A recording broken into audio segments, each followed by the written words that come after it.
This is Hidden Killers Live with Tony Brueski, Stacy Cole, and Todd Michaels. Families are supposed to be our safe place. But what happens when the lines blur so much that loyalty becomes its own kind of prison? That's what we're going to be digging into today. Of course, it's all relating to the world of the Adelsons.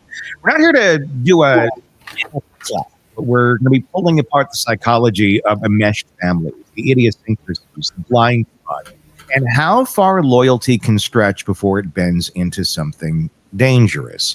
Joining us to discuss, psychotherapist and author Shavaun Scott, and Stacy and Todd here as well. We're going to be going into unpacking the roots of enmeshment, the fallout it leaves on individuals, and why, in some cases, it can pull people all the way into criminal cover-ups. And I know we've talked a lot about this, Shavaun, but I want to dive even deeper and with kind of a group discussion here today, because I think everybody has different experiences and different stories.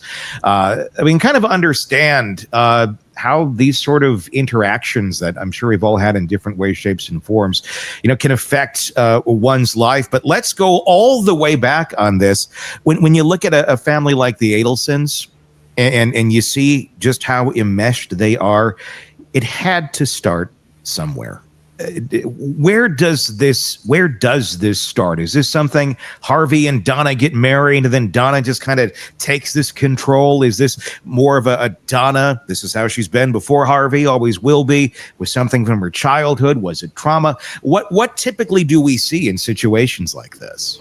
I think it's probably a combination of culture, because families, the family we grow up in influences the way that we interpret how families work.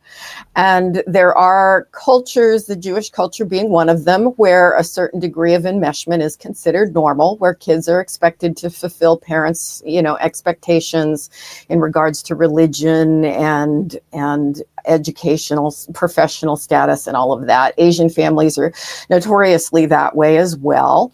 But then you can have an amplification of that with a personality type who is profoundly narcissistic. And we talk a lot here about narcissism and where that comes from. Combination of genetics and environment. And in that case, the narcissist is somebody, they've always been this way. They've been very self-centered, but they really see that having children is about them, and the kids are supposed to meet their needs. So it's a combination. And that's certainly what we see a lot here in the Adelson case. But we do see this a lot. We see families all the time that seem to be tight. There's nothing wrong with having a close family. But you oftentimes also in a tight family, one that may have a certain number to the group, there'll be one or two that are kind of the odd ducks, the ones that don't go along with everything. And that's kind of how it's described. Well, they don't get along with the family. They don't go along with all the things that they do. Is that always an example of an enmeshed family over here, and then the odd duck that's calling it out? Or is there differences sometimes? Is there ever a good version of an enmeshed family? It's fascinating. I look at it on a continuum. On one extreme, you have a disengaged family, and that's a family where the parents are not tuned into the kids. They may have some neglect or even benign neglect. They just don't pay a lot of attention to them. And then you have the middle zone where parents are there, they're connected, they're supportive, but they still allow the kids to be independent people and make their own choices as they get older.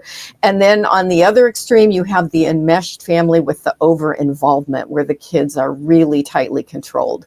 And the healthiest place to be is probably closer to the middle. So when I hear the word enmeshed, I automatically go with that's not really good. It's not really healthy.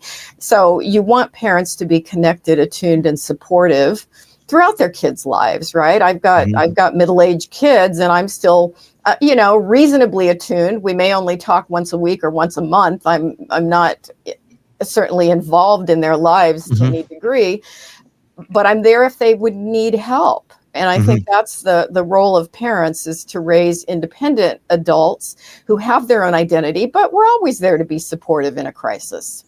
So is this kind of an extension of a helicopter parent, or is this a completely different idea of parenting? I think a helicopter parent is a really good example of an enmeshed parent. Okay. I think that's a newer term, right? We had a book that came out about a decade ago, I think, on helicopter parenting, and it was an Asian kind of style. Yeah. And that's again, some people say, well, you get really high achieving kids from that. You may, but they also may be very anxious and depressed kids. So, well, and look at the Adelsons. They are high achieving kids. Yes. They are absolutely at the pinnacle of their careers. And yet they are falling from their pedestals as we watch. I mean, just literally their worlds are crumbling. So what good was it? What good did it do? I think it did lots of harm, and especially to this extreme where the loyalty to family trumps any sense of ethics and morality, which, most enmeshed families don't go to this extreme, which is why we find this one so interesting. And what's interesting about it too is when you do have the super high achieving kid, like, oh, look what they've done. It looks great on this. It looks great at the country club when they're out there and they're having their breakfast. Oh, Charlie did this. Oh, Wendy's doing that.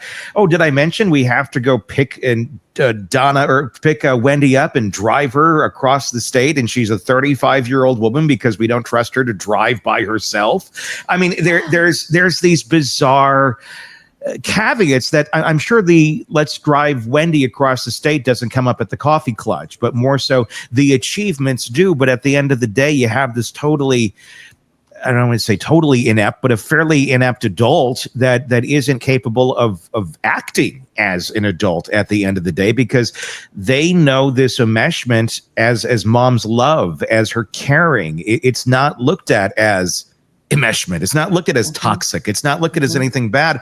So to Wendy, I do you think she even sees any of this as weird or bad, or did see it as weird or bad? I would guess that she's starting to see it at this point, and probably having to face a lot of things about the way she was raised that she didn't see as weird. She went along with it. And often kids see that to differentiate, to develop their own identity, that is going to bring a terrible response from the parent. And so they hesitate to do it. And so they don't have any insight. They don't see it. But with what's gone on in this situation, my guess is she's done quite a bit of reflecting and probably gotten input from other people who were like, you were not raised in a normal family here. Let's go to the root of why do you have the kids not pushing back? There was obviously kids push back on everything, but at some point they learned, not worth it, not going to push back against mom. And it stayed true into adulthood. Where is that? Why is that? What was the flipping point of, I don't want to talk back to mom. I don't want to express my own opinion on anything. I think they learn it as toddlers, that if, toddlers are famous for trying to push back on their parents. And I think if you're in a home where mom gets hysterical or really angry every time you push back on her, these kids are raised to not do that. Now, often if there are multiple kids in the family, you'll have one that does. And that becomes the family scapegoat, where, they become sort of the black sheep and they're not meeting the parents' needs. And that's the one that moves across country and just stops talking to them. And the one that calls them out. Yes. Yeah. They don't like that.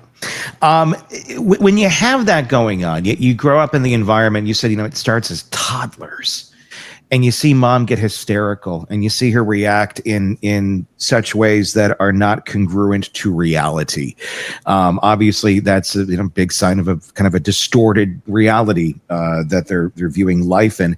How often does that then translate into, well, that little girl, it's going to turn out to be a lot like little mom, or even the little boy might turn out to be a lot like mom. If they're literally learning cause and effect, mom gets hysterical, she gets her way from toddler age. Yeah, we can guess that this is how Donna was raised, and this is sort of the rules of how family is supposed to work. And so, do you replicate this in another generation? They may not, but it's certainly possible that this is their view of kids are there to meet their parents' needs. Yeah. I mean, is it just the fear that mom's going to get upset, or if it's a male figure, if dad's going to get upset? Or is it fear of something greater than just them getting mad that drives, this kind of motive in life to operate that way? I think it's a fear of losing their love and not being loyal to the family story, which is we take care of mom's feelings. It's almost like you're going to lose your status, your role in the family, and you lose yourself because you don't have an independent identity. And they're not aware that they're doing this at all. Want more on this case and others? Then press subscribe now and don't miss a moment of true crime coverage from Tony Brueski and the Hidden Killers podcast.